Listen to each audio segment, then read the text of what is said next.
And now, Roma Wines, R-O-M-A, made in California for enjoyment throughout the world. Roma Wines presents... Suspense. Tonight, Roma Wines brings you Miss Judy Garland as the star of Drive-In, a suspense play produced, edited, and directed for Roma Wines by William Spear. Suspense, radio's outstanding theater of thrills, is presented for your enjoyment by Roma Wines. That's R-O-M-A, Roma Wines. Those excellent California wines that can add so much pleasantness to the way you live. To your happiness in entertaining guests, to your enjoyment of everyday meals. Yes, right now, a glassful would be very pleasant. As Roma Wines brings you Judy Garland in a remarkable tale of...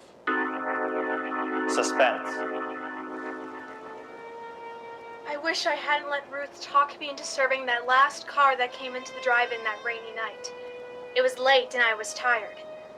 I'd been on my feet all day, carrying heavy trays, hopping to it with impatient people glaring their headlights on and off in my eyes, and heaven knows there are a lot of impatient people in Hollywood. We car ops don't have an easy time of it. Talk about your mail carriers. Well, we're the same. Raining or blowing or boiling hot, we've got to get through with that tray or know the reason why.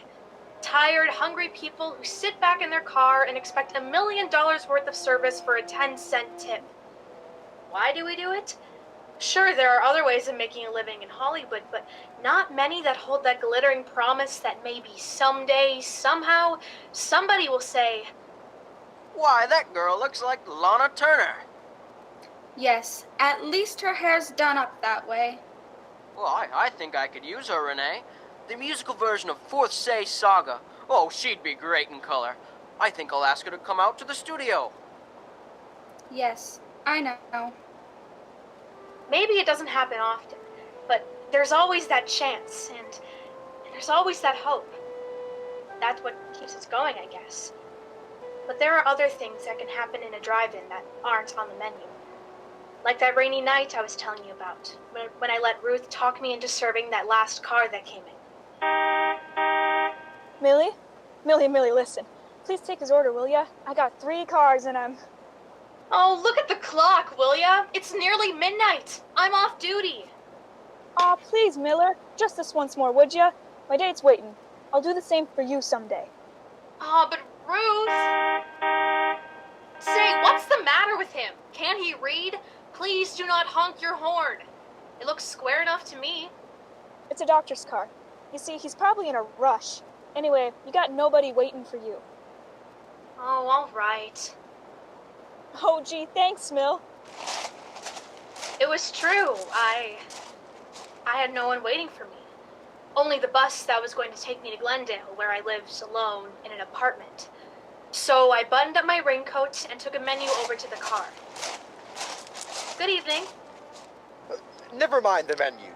Just some black coffee, a pot of it, and a ham sandwich. Please hurry it. When I took his order over to the car, the window was rolled up a little too far, and it interfered with the tray, so I reached in to wind it down.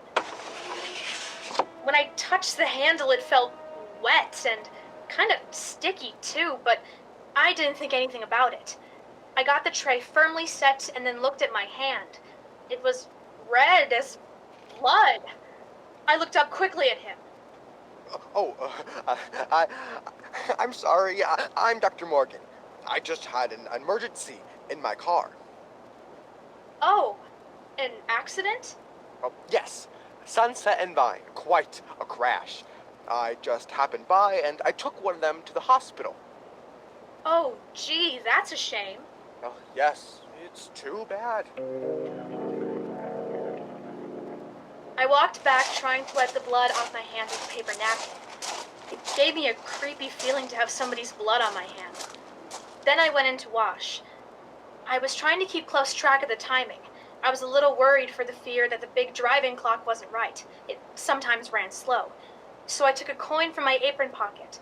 I figured it was worth a nickel not to miss the last bus to Glendale. I walked over to the payphone and I was about to drop in the nickel when... I looked out and he was leaning on the horn and beckoning me at the same time. I put the nickel back in my pocket and hurried off to him. I'm sorry, but I'm in a hurry. I haven't got time for this coffee to cool off. I'll take the sandwich with me. How much do I owe you? Well, that'll be 42 cents. Oh, here you go. Thank you. I hope I didn't interrupt your phone call. It wasn't important, was it? Hmm? Oh, no, I was just checking the time. I don't want to miss my bus. But there's a clock right over your head. Well, that's usually wrong. I've got the time. It's about 4 minutes to 12. Oh, I'm gonna miss my bus. What time's it leave? At midnight, from Hollywood to La Brea. Well, pop in. I'll take you. I'm going right past there. Oh, would you? I'll take the tray and I'll be right back. I might still be able to make it. Okay. I'm in a hurry to unhook the tray from the window. I'd give it a jerk and it fell crashing to the ground. Oh dear. Ruth? Yeah? Look, help me with these things, will ya? I'm gonna miss my bus. Oh, go ahead, Mill. I'll get it. We picked up the things quickly and Ruth went off with the tray. I started to run around the other side of the car when I noticed something shiny on the ground. It was one of the shakers that had fallen from the tray. I picked it up and started toward the driveway. Oh, why don't you just put that in your pocket? You can return it tomorrow. Come on, you're going to miss your bus. I put the shaker in my apron pocket and rushed over to the other side of the car. He opened the door for me and I was just about to get in when I hesitated. I wasn't used to doing this kind of thing. The other girls sometimes let their customers drive them home, but I never did. Still, he looked so decent, and I... Come on, you'll miss it. Then he reached out as if to help me in, and I thought that he was really concerned about my missing the bus, 'cause he seemed to pull me into the car. First thing I knew, I was sitting beside him. Then the door slammed, and we were driving off. I was a little uneasy, but, well, now I thought it's only a few blocks. I won't be in the car for long.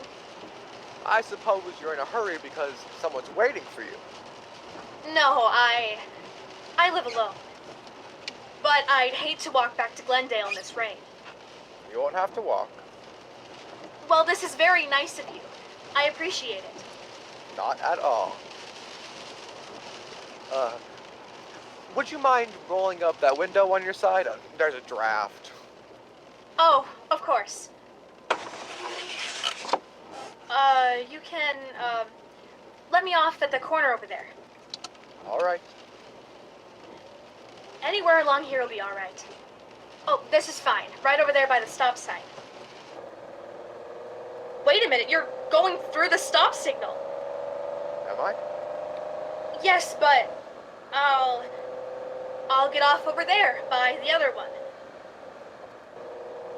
My bus! You're turning the wrong way! Am I? Yes, this goes up to Laurel Canyon. Does it? Hey, let me out of here! You thought you were pretty smart, didn't you? I don't know what you mean. Please, let me out of this car. You went right to the phone. You thought I wouldn't see you. The phone? But I was calling about the time. Honest, I was. The time? With the clock right over your head? Oh, but that clock's wrong sometimes. Besides, who would I call? Why should I call anyone about you? You were calling the police. No, honest, I wasn't. Let me out of this car. You were going to catch a bus. You were going straight to the police. That's where you were going. But why? Why should I go to the police? You know why. No, really, I don't. Because you saw it. You saw his blood. Oh, no, you don't. There. You won't need to try to open that door again. Now, we'll be getting along. After I made that last try to get out, he broke the handle off the door. All the strength seemed to go out of my body. I just sat there as we drove on. He passed a few people and some cars in the next blocks, and I thought about calling out, but then I knew why he'd asked me to roll up the window when I'd first gotten into the car. Then we were at the mouth of the canyon, and I could see the road, dark and lonely, up ahead. The car twisted and swerved. My arm ached from his strong fingers that had dug into it when I tried to jump out. I looked at him from the corner of my eye. He hadn't seemed like a criminal back at the drive-in, and he didn't seem like one now. His jaw was rough and needed a shave, though his face, well, it wasn't like a criminal's at all. It was so tired. Quit staring at me. Oh, look, I didn't know anything about you. Honest, I didn't. Please let me go. You know something about me now. Well, I won't tell anyone whatever it is. I promise I won't. Oh, a woman's promise. Remind me to tell you about a woman who promised. Oh, let me out. Please let me out right here. It's a long way back to Glendale. That's all the better. It'll take me hours to get back, and you'll be miles away by then.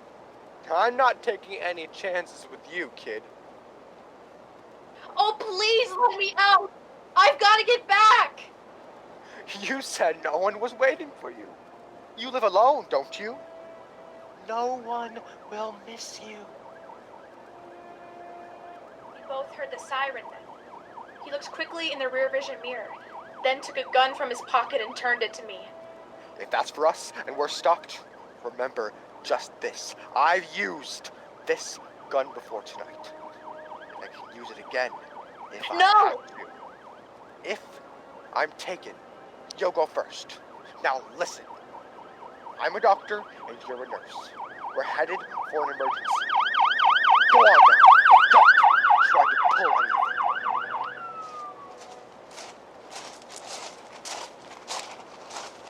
Going awful fast for a wet night, aren't you? Followed you up from Hollywood. I'm Dr. Morgan, officer. This is Nurse Johnson. Emergency call. Let's see your identification. He fumbled in his pockets with one hand while holding the gun to my ribs with the other. The motorcycle cop looked over at me. I thought for a moment I could signal him with my eyes. That's when I knew he wasn't looking at my face. He was looking down at my white starched blouse, which he could see under my raincoat. He thought it was a nurse's uniform. Ah, here you are. Okay, Doc. Sorry I stopped you. Hey, just a minute. What's the matter? I just wanted to tell you. Rain started to slide up there a ways. Take it easy. Thanks. I will. You're not Dr. Morgan, are you?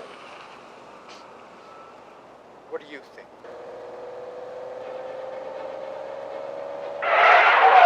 Then we came on the landslide.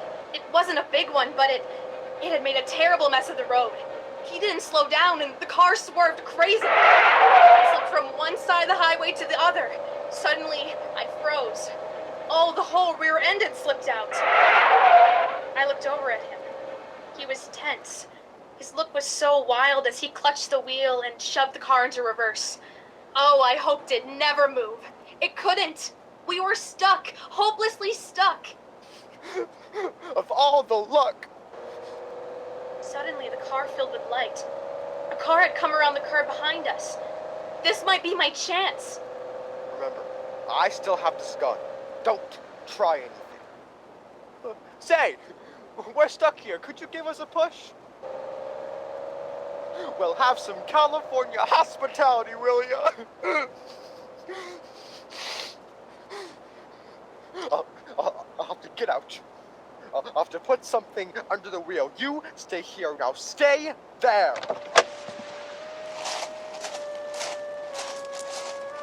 There were some bushes by the side of the road. If I could reach them, I could perhaps run up the side of the hill and hide, and then, in the morning, make my way back down the canyon. I carefully turned the handle of the door. I could see him in the mirror. He was at the back of the car. I eased the door gently open, put one foot out. I was just sliding out when I heard him. Oh, you're not going anyplace. Come here. Give me that raincoat. Why? Well, I need something dry to stuff under this wheel. But I... You won't be using it. Come on. He practically ripped it off my back. He wound it into a ball, and bending down, he stuffed it under the wheel. The gun! It stuck out from his back pocket. If I could get it, if I could lay my hands on it. I held my breath and reached out. It seemed so far, but I finally touched it. And then I snatched it from his pocket swiftly. Give me that gun! I'm going! You can't stop me now! Oh, can't I? No, you! You stay right where you are. I won't hurt you. All I want to do is get home. I'm going, but if you follow me out, You what? I'll kill you.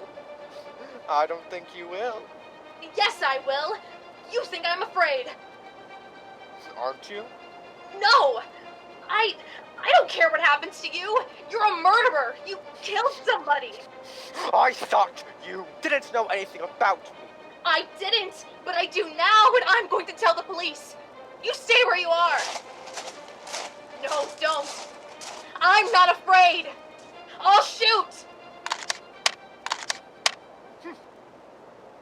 Too bad I used up all of those tonight.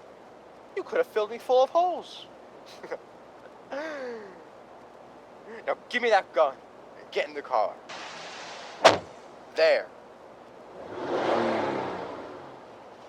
Are you gonna kill me? What do you think?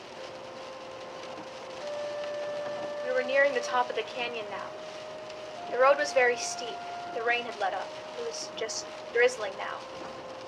Even though he hadn't answered my question, I knew the answer. He was gonna kill me. I wouldn't get back home tonight. Not tonight or any other night. It was funny. I sometimes used to hate that little apartment of mine where nothing ever happened. Tonight.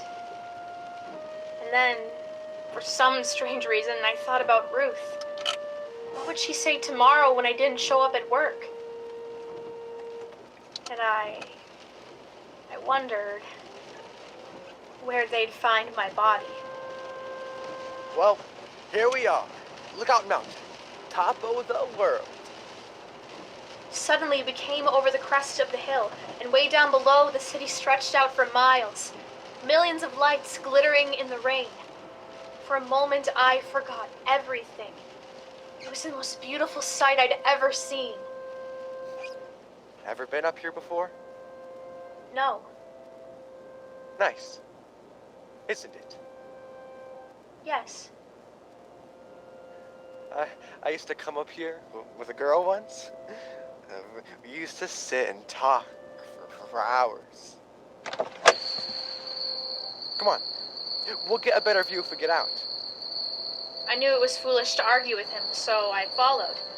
But as he walked over toward the edge, I became frightened. It was such a steep drop.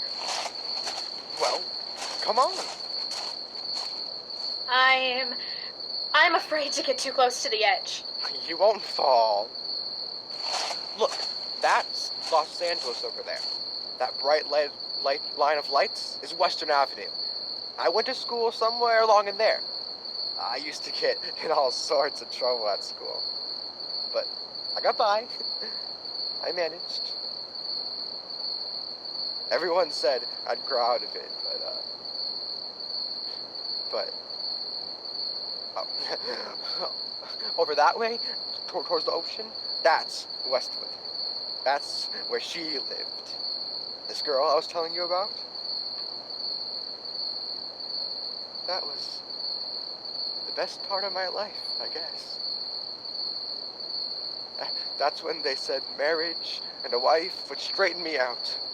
Marriage and a wife would straighten me out in Westwood, they said.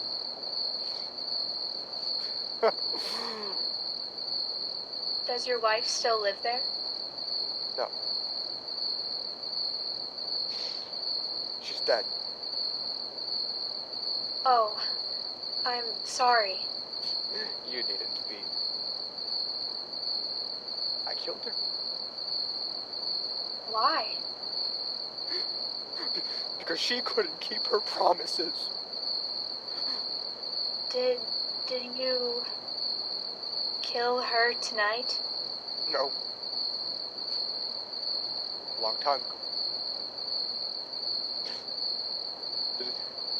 The jury said I was insane. but I think it was the sanest thing I ever did. They put me in an asylum. But you know what it's like, being locked up year after year when you know there's nothing wrong with you?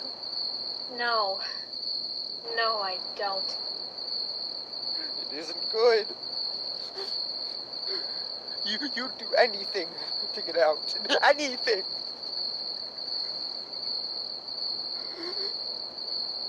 Anything at all. I knew if I could keep him talking, maybe a car would come along. Maybe something would happen. It was my only chance. What are you thinking about? You? You killed someone else tonight, didn't you? Yes. Dr. Morgan? Yes. He was one of the men who thought I was insane. Why did you do it? I wanted his car to get away in. I didn't want to be locked up anymore. Oh. But they'll catch you. No. They won't find the doctor for several days. I saw to that. How can you be so sure? I do things thoroughly. What are you gonna do now? First, I'm going to kill...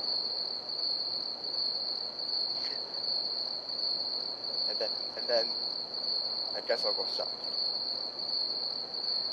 I knew what he meant by that pause. I started to back away slowly. I'd made a mistake by reminding him in the present. My hands went instinctively to my apron pockets for something to defend myself with. I knew there was a pencil there. It was sharp. Maybe I could scratch him or hurt him in some way with it. But when I reached for it, I felt something else instead. Something cold and hard. I was puzzled for a moment, but then I remembered. It was the shaker I'd picked up at the drive-in. Stand still. And then he started moving toward me. Me, with only a pencil and a shaker to defend myself with. It's too bad I came into that drive-in tonight. Well, why did you? Because I was hungry. Because I hadn't eaten for a long time. Weren't you afraid someone would see you? No alarm had gone out. How do you know? I knew. If only you hadn't rolled that window down. Well, if you're sorry, then why don't you let me go? It's too late to... What's that? The sudden movement, his arms were around me in a tight embrace. I started to scream, but suddenly his lips closed over mine. He pushed my head back roughly, and he kissed me. I could scarcely breathe, and I felt the car's headlights on us like a spotlight. Ah, just look at this view, will ya? Oh, I'll have to do this in a picture someday. Can't you see you're interrupting something? Come on! Drive on, will you? Okay. Yeesh. And in all this rain, you'd think some people would have more sense. He held me a moment longer, and when the car was gone, he released me. My pencil had fallen to the ground. I was left with only the shaker in my hand. I fingered it nervously, and then I felt the top coming off. I felt the contents spilling into my hand.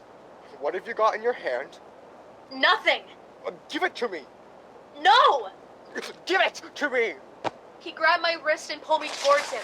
We were moving to the edge of the cliff, but my other hand was free, and I threw the contents of the shaker into his face. His hands flew up to his face in an effort to clear out his eyes, but I knew it was too late. The pepper had blinded him. He lunged out for me, but I stepped aside quickly, and he slipped in the mud. His hands went out to steady himself. He clawed frantically in thin air, and then I saw him falling over backward, over the edge.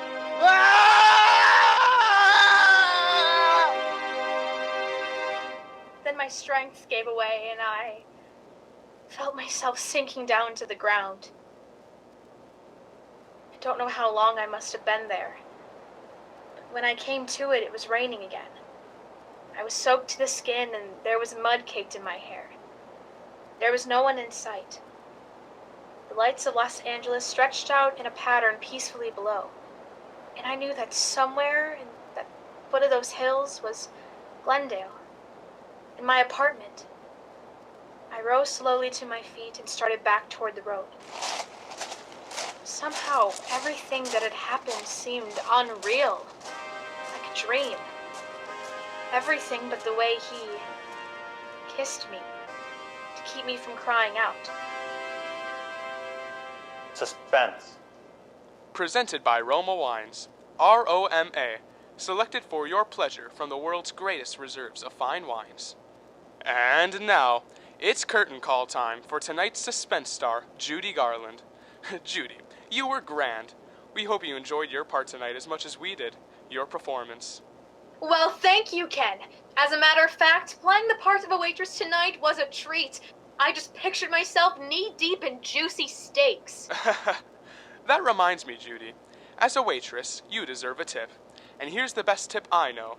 To make Thanksgiving dinner really outstanding, serve Grand Estate California Burgundy or Sauterne. 4 Grand Estate wines presented by Roma, America's greatest vintier, are the ultimate in wine excellence. Yes, the brilliant clarity, full fragrance, and mellow taste of Grand Estate wines please the most discriminating guests. Well, I know that my guests would agree with you. And Judy, there's a reason Grand Estate Burgundy and Sauterne are distinctively better. Because, for Grand Estate wines, Roma selects only the choicest grapes. Then, the priceless skill of Roma master vintiers, necessary time, and America's finest winemaking resources guide this choice grape treasure to rich taste luxury. So remember, when you serve Grand Estate wines, you serve the finest. The crowning achievement of vintier skill. Well, that's a real tip, Ken. And, so you can follow it, Judy, here, with Roma's compliments, is your gift basket of Grand Estate wines. Oh, thank you. And while we're giving out thanks, let me give a great big portion with loves and kisses to my great and good friend Bill Spear for his magical direction, and to Elliot Lewis for playing the man so wonderfully. Well, thanks to you, Judy, and to Metro-Goldwyn-Mayer, producers of The Yearling, for their cooperation in making you available to us tonight. Next week, we'll have Chester Morris as star of Suspense. Oh, he's one of my favorite actors. I won't miss it. Good night. Night Suspense. Play was written by Mel Dinelli and Muriel Roy Bolton. Next Thursday, same time, you'll hear Chester Morris as star of Suspense. Presented by the Roma Wine Company of Fresno, California. Ladies and gentlemen, in the coming weeks, Suspense will present such stars as Cary Grant, Olivia de Havilland, Alfred Hitchcock, Joseph Cotton, Roddy McDowell, and many others. Make it a point to listen each Thursday to Suspense, radio's outstanding theater of thrills. Suspense is broadcast from coast to coast, and to our men and women overseas by shortwave, and through the worldwide facilities of the Armed Forces Radio Service. This is CBS, the Columbia Broadcasting System.